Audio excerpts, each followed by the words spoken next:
Hey, this is Steve Miller, better known as Kelly's dad, back once again talking with you about marketing and how to get more money out of your market, I guess.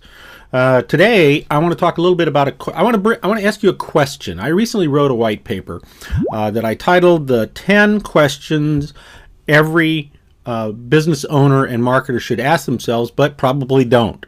Okay, and it's a white paper. I'll leave the link where you can go get it. It's free. And I'll put it up right afterwards. But anyway, I want to ask you one of the questions today. Question number 2, all right? And question number 2 is, what is your closing rate? Now, simple question. Most companies cannot answer this question. What do I mean by that?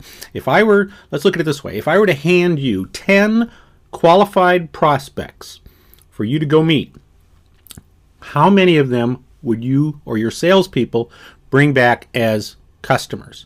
That's your closing rate. Now, if I gave you 10, would you close 10%, 20%, 50%? I don't know. It's your company. It's up to you. But it's really important to know the answer to that question. If you don't know the answer to that question, then there are a lot of things that you cannot predict or know how you're doing from a marketing perspective. See, for example, even just predicting what you're going to sell for next year. When you sit down and you say, all right, last year, gee whiz, we did $9 million in sales. Well, how many are we going to do next year? Well, you might say, well, we'll do $10 million in sales. Okay, well, where does that number come from? You know what? For most of us, it just comes from nowhere. It comes from out of midair, all right? It ends up being a wild guess, a wag. All right, which means it's not scientifically, and it's not fact-based. All right, but if you know the closing rate of your prospects, then that makes a huge difference. Number one, for example, if you were to want to set up your objectives for next year, so you say 9 million to 10 million. All right, well, where's that going to come from? Well, and how are we going to get there?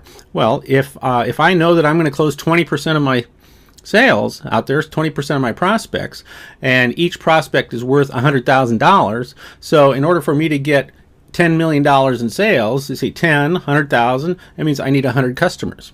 That's what I need, or 100 orders. That's what I need. So where am I going to get 100 orders? And if I'm going to get 100 orders at a 20% closing rate, that means I need 500 qualified prospects or 500 qualified conversations. And that's a combination of retaining customers as well as new customers. It's also important so that when you go to things like trade shows, or you use social media, or you use advertising or promotions or marketing or anything like that, is that when you go into that, you say, all right, this is going to generate, we expect to generate, and I don't know, let's say at a trade show, we're going to generate 200 new leads at that trade show. And from that 200 new leads, we know that we're going to, based on our closing rate, we're going to close 20%. That means we're going to get 40 new customers. And if each of those customers or each of those sales represents $100,000 on average, well, then you can expect to generate from 40 new customers, $100,000 in sales, you can expect to generate $4 million in revenues as a result of that particular marketing medium. Okay, and like I say, and it doesn't matter which medium you're using, they all work. Okay, but if you can't connect the dots with a solid line between the marketing medium and ultimate revenues, then it's all wild guesses. Okay, question number 2 in my white paper of 10 questions that you really need to know the answers to. What is your closing rate? So if you want the rest of the questions, some of them are really tough questions. If you want the rest of the questions, go to this link right now. This is Steve Miller, better known as Kelly's dad. I'll see you on the internet.